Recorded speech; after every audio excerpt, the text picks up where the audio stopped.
Picture the most boring sentence you will ever read in a corporate filing. Something like, reclassification of line costs from operating expense to capital expenditure. Nobody in a boardroom would blink at that phrase. Nobody would ask a follow-up question. That single sleep-inducing sentence hid $11 billion. Not through hacking, not through forged signatures, not through some elaborate criminal network moving money through shell companies in the dead of night, just through a label. One word swapped for another, over and over, for years. This is the story of WorldCom, and it is not really a story about crime in the way we usually imagine crime. There is no getaway car, there is no safe being cracked, there is a spreadsheet, and a decision about which column a number belongs in. That is the entire mechanism. And if you run any kind of team, that mechanism should worry you more than any dramatic heist ever could, because dramatic heists are rare and spreadsheets are everywhere. Here is what actually happened. WorldCom had ordinary operating costs, line rental fees, the kind of unglamorous expense every telecom company pays to lease network capacity from other providers. These costs behave a certain way on paper. You spend the money, you record it as an expense, and it reduces your profit for that period. That is what an expense is supposed to do. It is the honest cost of running the business today. But executives at WorldCom found a different way to describe those same payments. Instead of calling them operating expenses, they called them long-term investments, capital expenditures for building out infrastructure that would pay off over years. And under standard accounting rules, capital expenditures do not hit your profit statement all at once. They get spread out, depreciated slowly over the useful life of whatever was supposedly being built. So the same dollar, the exact same payment for the exact same line rental, could either shrink this quarter's profit immediately or barely dent it if you called it something else. Think about what that means for a second, because the elegance of it is almost impressive in the worst possible way. Nothing physical changed. No cable was laid differently. No customer received a different service. No revenue was invented from nothing. The company's actual operations, the real business of moving data and voice traffic across networks, kept humming along exactly as it had before. The only thing that moved was a label inside an internal ledger. It is a bit like if you spent money on groceries every week, but you told your household budget that this week's groceries were actually a down payment on a future vacation home.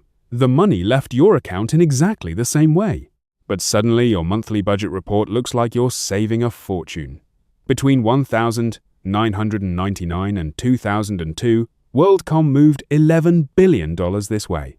Let that sit for a moment. Not a one-time trick to smooth over a single bad quarter. A repeated, sustained, multi-year pattern. The same journal entry executed again and again, quarter after quarter, becoming almost routine. That repetition is important because it tells you this wasn't a moment of panic where someone crossed a line under extreme pressure and then stopped. It was closer to a habit, a comfortable, well-worn groove that kept the profit numbers looking exactly the way everyone upstream wanted them to look. And upstream, people loved what they saw. Wall Street loved the numbers. Stock analysts, the people whose entire job is supposedly to scrutinize a company's financial health and warn investors about problems, praised WorldCom's financial discipline. Discipline. That is the word that got used. The very quality that was actually a fabrication got interpreted as evidence of good management. Investors bought in. Confidence built on confidence. Nobody was digging into the mechanics of how those healthy numbers were actually produced, because the story the numbers told was a story everyone wanted to believe. Now here is the part that should really sit uncomfortably with anyone who thinks fraud always leaves obvious fingerprints. Auditors, the professionals whose entire function is to catch exactly this kind of manipulation, missed it for years, not because they were incompetent, and not because they were bribed or complicit in some grand conspiracy. They missed it because the trick was designed, whether deliberately or not, to avoid the places auditors traditionally look hardest. It never touched revenue. Auditors are trained to be suspicious of a company that suddenly reports enormous new sales, new customers, new revenue streams appearing out of nowhere. That is the classic red flag, the thing that gets extra scrutiny. But WorldCom's revenue never lied. Their revenue was, as far as anyone could tell, exactly what it appeared to be. The manipulation lived entirely inside how costs were labeled internally, a much less glamorous corner of the books, and one that got far less attention because it seemed, on its face, like a boring technical classification question rather than a place where a company would hide a fraud. This is worth sitting with, because it flips a common assumption. Most people picture financial fraud as an information war, one side hiding the truth aggressively, while the other side searches aggressively for it. But sometimes fraud does not need to hide from scrutiny. It just needs to locate itself somewhere nobody thought to scrutinize in the first place. It hides not behind a locked door, but in the one room everyone assumed was too dull to check. So how did it finally fall apart? Not through a whistleblower tip to regulators. Not through a competitor's lawsuit exposing internal documents. It fell apart because of one internal auditor named Cynthia Cooper. And her story deserves real attention, because it is almost the mirror image of how the fraud itself worked. The fraud succeeded through quiet, repeated, unremarkable action. It got undone the same way. Cooper found the fraud by working nights, not because anyone assigned her a special task force, not because she had access to some secret whistleblower hotline tip that pointed her in the right direction. She noticed something that didn't sit right, and instead of letting it go, she kept pulling the thread on her own time, after hours, digging through the company's own spreadsheets. She did this without telling her bosses first. Think about the courage and the risk embedded in that choice. She was investigating the very executives who controlled her career, her paycheck, her professional future, using nothing more exotic than curiosity and the documents the company itself had already produced. No secret informant, no leaked files from a disgruntled insider, just late nights, persistence, and a willingness to ask an uncomfortable question until she got an answer that made sense. There is something almost poetic about that. The fraud was hidden in plain sight, inside ordinary company records, protected mainly by the fact that nobody bothered to look closely. And it was uncovered the exact same way, by someone who simply decided to look closely, using the exact same ordinary records everyone else had access to the entire time. The tools were never the obstacle. The willingness to use them carefully was. Consider why auditors are trained to watch revenue so closely in the first place. Revenue is the number that gets celebrated publicly. It's the figure that ends up in headlines, in earnings calls, in the story a company tells about its own growth. So naturally, that is where scrutiny concentrates, because that is where the incentive to lie is most obvious and most historically common. Costs, by contrast, feel administrative, boring, internal. Nobody writes an exciting headline about how a telecom company classified its line rental payments. That asymmetry of attention is not a flaw unique to WorldCom's auditors. It is a structural feature of how human attention works in general. We concentrate scrutiny on the places where drama has happened before, and we relax it exactly where nothing dramatic has ever happened, which is precisely where something dramatic can now hide undisturbed for years. Think of it like a house with an alarm system wired only to the front door, because that's the door burglars have used in every past break-in anyone remembers. Eventually, somebody realizes the back window was never wired at all and walks through it slowly, calmly, for as long as they like. Nobody had to defeat the alarm. Nobody had to be clever about picking a lock. They simply went where the system wasn't looking, because the system's attention was built entirely around yesterday's threat, not today's. Now imagine a slightly different version of this story, one where a single junior analyst outside the finance department had asked, in an ordinary quarterly meeting, why line rental costs had suddenly started behaving like construction projects. Maybe nothing would have come of it. Maybe the explanation given would have sounded confident enough to end the conversation there. But maybe, just maybe, one uncomfortable question asked early enough would have forced someone to actually justify the classification in plain language, and plain language has a way of exposing shaky logic that technical language conveniently hides. That is the real edge case worth sitting with. The fraud didn't require an unbreakable defense.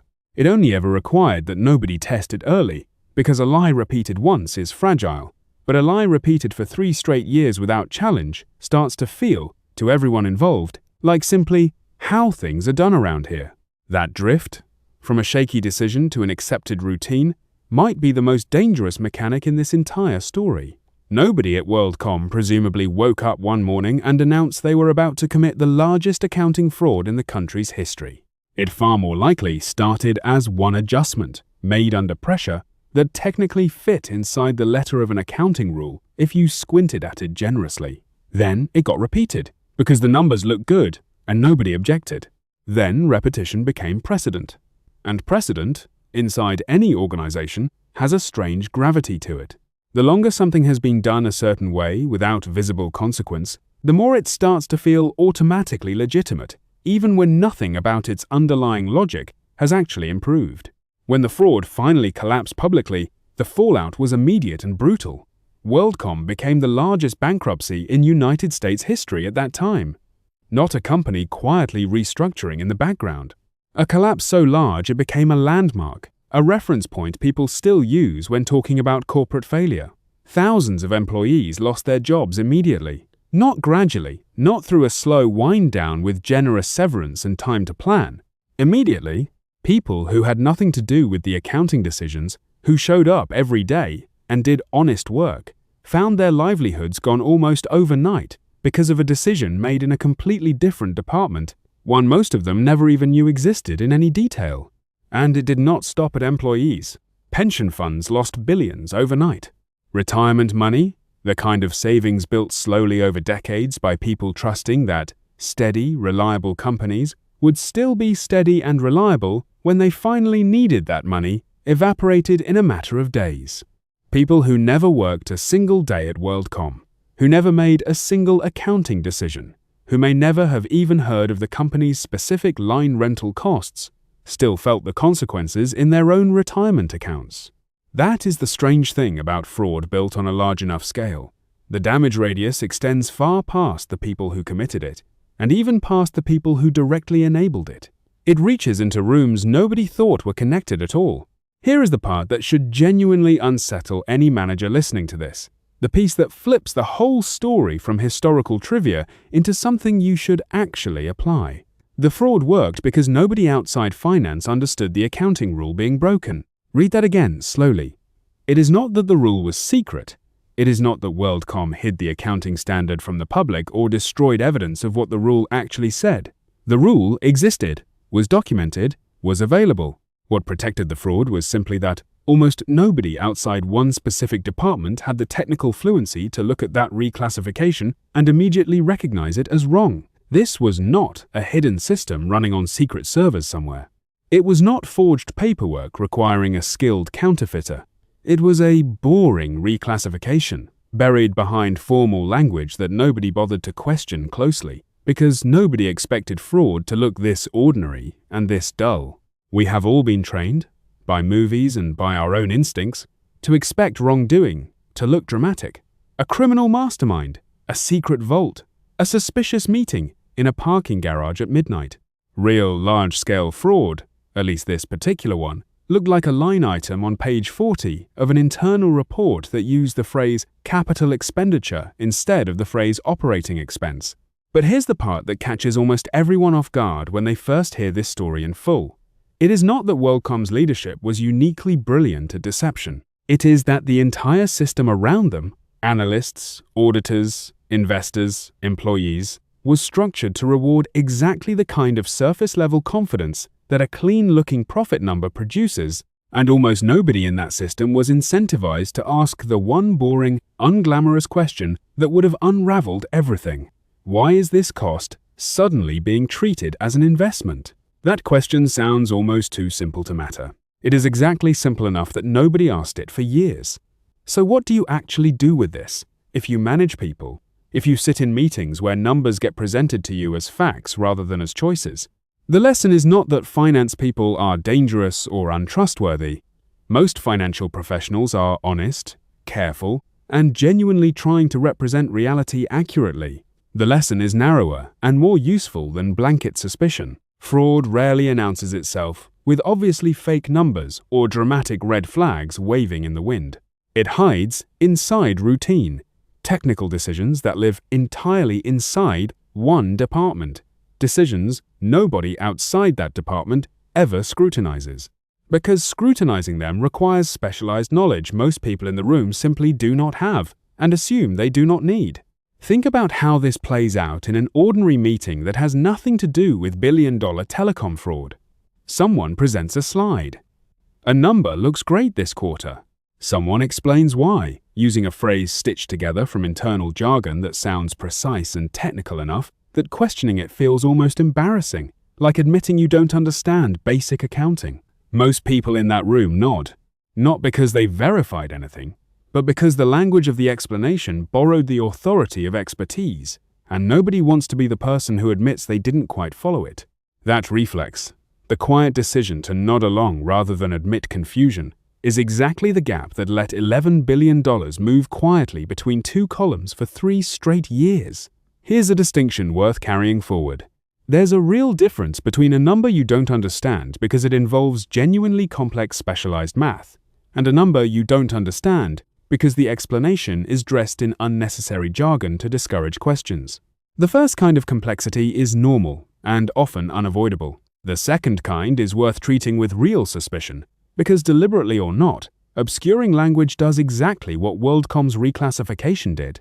It creates a zone where scrutiny feels socially awkward, and awkwardness is often all the cover fraud actually needs. So if a financial adjustment, or honestly any kind of technical adjustment in any department, gets described to you in language too technical for you to explain back in your own plain words, that is exactly the number worth asking about twice, out loud, in the room, even if it makes you feel momentarily uninformed, especially if it makes you feel that way. The discomfort of asking a simple question in front of your team is nothing compared to the discomfort of discovering years later that the simple question was the one thing standing between a healthy company and the largest bankruptcy in the country's history. Because remember how this whole thing actually ended. It wasn't outside investigators with subpoena power who cracked it first. It wasn't a rival company's legal team. It was one person, working alone, at night, refusing to accept an explanation she couldn't fully verify, using nothing more than the same ordinary spreadsheets everyone else already had. The tools to catch it were sitting in plain sight the entire time. What was missing wasn't access. It was someone willing to stay a little later and ask why a boring number kept looking a little too healthy. That's really the whole story compressed into one habit worth stealing for yourself. The most dangerous numbers in your own reports are probably not the ones that look alarming. They're the ones that look suspiciously, comfortably fine, wrapped in language just technical enough that nobody in the room wants to be the one to ask what it actually means. If this kind of case study, the quiet mechanics behind the biggest corporate failures, is the kind of thing you want more of, the next one is already coming together. Subscribe now so you don't miss the next case, and keep asking about the boring line items. That is exactly where Cynthia Cooper started looking. And it is exactly where the next $11 billion mistake will be hiding too.